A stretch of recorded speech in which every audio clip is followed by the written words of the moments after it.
Hello friends, જય શ્રી કૃષ્ણ. મારું નામ છે હિરલ ડાંગર. સ્વાગત છે મારી યુટ્યુબ ચેનલ કુકિંગ વિથ હિરુમાં. આજે આપણે બનાવીશું મેથીના થેપલા અને એની સાથે લસણની ચટણી બનાવવાના છે. આ બંનેનો સ્વાદ ખૂબ જ સરસ લાગે છે અને ખાવાની ખૂબ જ મજા આવે છે. તો ચાલો આપણે બનાવીએ. એના માટે 30 થી 35 જેટલી લસણની કળીઓ લીધેલી છે, એટલે કે લસણના 2 થી 3 ગાંઠિયા મેં ફોલીને લીધેલા છે. જો નાનું હોય તો થોડાક વધારે તમે લસણ લઈ શકો છો.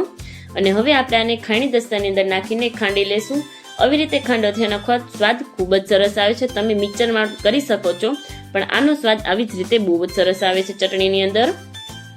લસણ આપણું ખંડાઈ ગયું છે અને હવે આપણે આને એક બાઉલની અંદર અલગ કાઢી લઈશું.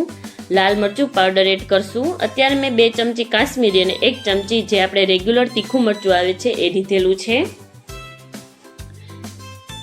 હવે આની અંદર આપણે અડધી ચમચી હળદર એડ કરશું. મસાલા આપણે બધા આની અંદર જ નાખી દઈશું. ધાણા જીરું પાવડર એડ કરશું 1.5 ચમચી જેટલું. અને હવે આની અંદર થોડુંક એવું પાણી નાખીને આપણે આને મિક્સ કરી દેશું. આનો સ્વાદ ખૂબ જ સરસ આવે છે. 2 થી 3 દિવસ તમે આને સ્ટોર કરીને પણ રાખી શકો છો. ટ્રાવેલિંગમાં જતા હોય તો પણ તમે સાથે લઈ જઈ શકો છો. થેપલા સાથે ખાવાની ખૂબ જ મજા આવે છે. હવે આપણે આનો વઘાર કરી લઈશું. વઘાર કરવા માટે એક પેન લીધું છે. પેનની અંદર આપણે 3 થી 4 ચમચી જેટલું તેલ એડ કરશું. તેલને આપણે થોડું ગરમ થવા દેવું છે. તેલ થોડું ગરમ થઈ જાય એટલે આપણે આની અંદર અડધી ચમચી જેટલી રાઈ એડ કરશું. જીરું નાખવાની જરૂર નથી. રાઈનો સ્વાદ ખૂબ જ સરસ આવે છે. રાઈ થોડી ફૂટી જાય એટલે જે આપણે થીક પેસ્ટ બનાવીને રાખી છે આની અંદર એડ કરી દેશું. તમારે આને થીક જ પેસ્ટ રાખવાની છે, એકદમ પાણી જેવી સ્લરી જેવું નથી બનાવવાનું. અને હવે આપણે આને તેલની અંદર ચડવા દેવાનું છે અને માથે બીજા મસાલા આપણે આની અંદર એડ કરશું. જે વધારાનું આપણે થોડુંક એવું પાણી એડ કરશું કે જેથી કરીને આપણે લાલ મરચું પાવડર નાખ્યું છે બળી ન જાય અને મસાલા બધા સરસ રીતે એકદમ ચડી જાય અને તેલ પણ છૂટું પડી જાય. જો આને સરસ રીતે આપણે હલાવી લીધું છે. હવે આની અંદર સ્વાદ અનુસાર મીઠું એડ કરશું અને 1 ચમચી ખાંડ એડ કરશું. ખાટો, મીઠો અને તીખો ત્રણેય ટેસ્ટ આવે છે. ખાવાની ખૂબ જ મજા આવે છે. સરસ રીતે આપણે મિક્સ કરી દઈશું અને 1 થી 2 મિનિટ આપણે આને આમનામ જ ચડવા દઈશું કે જેથી કરીને એની અંદરની જે ખાંડ છે એ ઓગળી જાય. ઉપરથી કસૂરી મેથી એડ કરશું. કસૂરી મેથીનો સ્વાદ ખૂબ જ સરસ આવે છે. લીંબુનો રસ એડ કરશું. 2 થી 3 ટીપા જેટલો જ એડ કરવાનો છે. બહુ ખાટી ચટણી આપણે નથી બનાવવાની. સરસ રીતે આપણે મિક્સ કરી દેવાનું છે. ચટણી આપણી 5 થી 10 મિનિટની અંદર જ બનીને એકદમ સરસ રીતે તૈયાર થઈ જાય છે. કોથમીર ઉપરથી આપણે એડ કરશું. તો તૈયાર થઈ ગઈ છે આપણી આ લસણની જે ચટણી છે એ આપણે એકદમ બનીને સરસ રીતે તૈયાર થઈ ગઈ છે. કોથમીર આપણે મિક્સ કરી દેશું અને હવે આપણે થેપલા બનાવશું. ચટણી આપણી એટલી વારમાં ઠરી જશે એટલે કે ઠંડી ઠંડી ચટણી અને સાથે આપણે થેપલા ખાશું. અત્યારે મેં જે આપણે રોટલીનો લોટ આવે છે 2 કપ જેટલો રોટલીનો લોટ લીધેલો છે. હવે આપણે આની અંદર મસાલા કરશું. લાલ મરચું પાવડર 1 ચમચી, ધાણા જીરું પાવડર 1 ચમચી, હળદર આપણે અડધી ચમચી એડ કરશું, મીઠું સ્વાદ અનુસાર, તલ આપણે 1 ચમચી એડ કરશું અને આપણે અજમા લીધેલા છે. અજમા 1 ચમચી છે અને અજમાને આપણે આવી રીતે હથેળીની મદદથી આવી રીતે પ્રેસ કરી નાખીએ. આનો સ્વાદ ખૂબ જ સરસ આવે છે. હવે આપણે આની અંદર મેથી એડ કરશું. 1 કપ જેટલી મેથી લીધેલી હતી એને ઝીણી સમારીને પાણીથી ધોઈને આપણે એડ કરશું, કારણ કે મેથીની અંદર ઝીણી ઝીણી ધૂળ હોય છે એટલે મેથીને જ્યારે પણ તમે ઉપયોગ કરો ત્યારે મેથીને આપણે ધોઈને જ લેવાની. કોથમીર એડ કરશું. આદુ મરચાની પેસ્ટ એડ કરશું. લસણ અત્યારે હું આની અંદર નથી નાખી રહી. જો ટ્રાવેલિંગને તમે લઈને જતા હોય તો લસણ તમે ન નાખો તો પણ ચાલે. હવે આની અંદર 2 થી 3 ચમચી જેટલું મોણ દેશું અને હવે થોડું થોડું પાણી નાખીને આપણે સરસ રીતે લોટ બાંધી લેશું. જે રીતે આપણે થેપલાનો લોટ બાંધતા હોય એ રીતે આપણે લોટ બાંધી લેવાનો છે.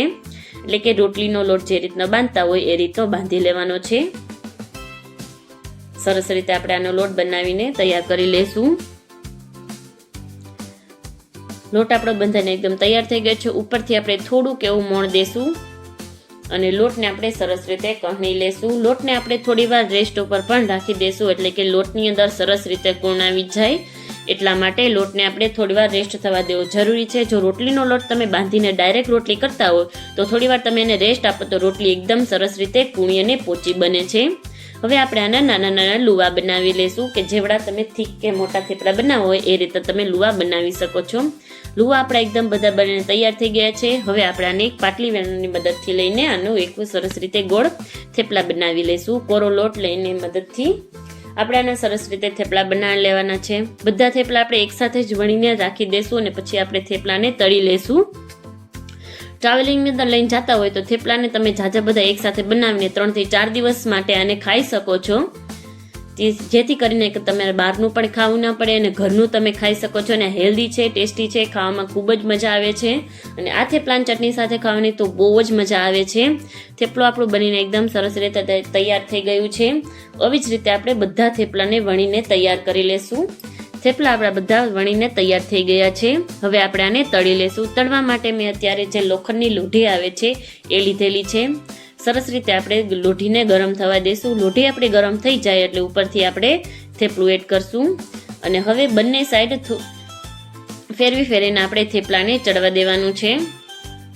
અને ઉપરથી આપણે થોડુંક તેલ લગાવશું, બહુ ઝાઝું નહીં પણ થોડું તેલ લગાવીને આપણે થેપલાને એકદમ સરસ રીતે ક્રિસ્પી કરી લેવાનું છે. અને હવે આપણે ફરીથી આની સાઈડ ચેન્જ કરીને પણ ત્યાં થોડુંક તેલ લગાવશું. અત્યારે ગેસ તમારે ધીમો રાખવાનો છે, નહીતર જે પાછળની સાઈડ આપણે તેલ લગાવ્યું છે એની લીધેથી થેપલું આપણું બળી ના જાય, ખાસ ધ્યાન રાખવાનું છે. એટલે આપણે આને ગેસ ધીમો રાખીને જ થેપલાને ચોળી લેવાનું છે. એક થેપલું બનતા 2 થી 3 મિનિટ જેટલી જ વાર લાગે છે, પણ તો ધીમે તાપે તમે થેપલું કરો તો એકદમ સરસ બને છે અને ક્રિસ્પી બને છે. બહુ દાજતું પણ નથી થેપલું. તમે જોઈ શકો છો કે સરસ રીતે થેપલા આપણા બનીને એકદમ તૈયાર થઈ ગયા છે. હવે આપણે એને થેપલાને એક પ્લેટની અંદર અલગથી કાઢી લેશું. બંને સાઈડ સરખી રીતે ચડી જાય પછી આપણે આને પ્લેટની અંદર કાઢી લેશું અને પછી આપણે આની ચટણી સાથે સર્વ કરશું, જે ખાવાની ખૂબ જ મજા આવે છે. ગરમ ગરમ થેપલા અને એની સાથે આપણે લસણની ચટણીને સર્વ કરવાના છીએ. જો તૈયાર થઈ ગયા છે આપણા ગરમ ગરમ થેપલા અને એની સાથે લસણની ચટણી. લસણની ચટણીનો ખાવામાં ખૂબ જ સરસ સ્વાદ આવે છે અને આ બંનેનું કોમ્બિનેશન ખૂબ જ સરસ છે. તો તમારા ઘરે તમે જરૂરથી ટ્રાય કરજો. આ મેથીના થેપલા તો તમે ઘરે બનાવતા જ હોવ છો, પણ એની સાથે આ લસણની ચટણી બનાવીને સ્વાદ ખૂબ જ સરસ લાગે છે. જો તમને મારો વિડીયો પસંદ આવ્યો હોય તો મારી ચેનલને લાઈક કરજો, શેર કરજો, સબસ્ક્રાઈબ કરજો અને બેલ આઇકન દબાવવાનું ના ભૂલતા કે જેથી કરીને નવા વિડીયો નોટિફિકેશન તમને મળતી રહે. Bye bye friends.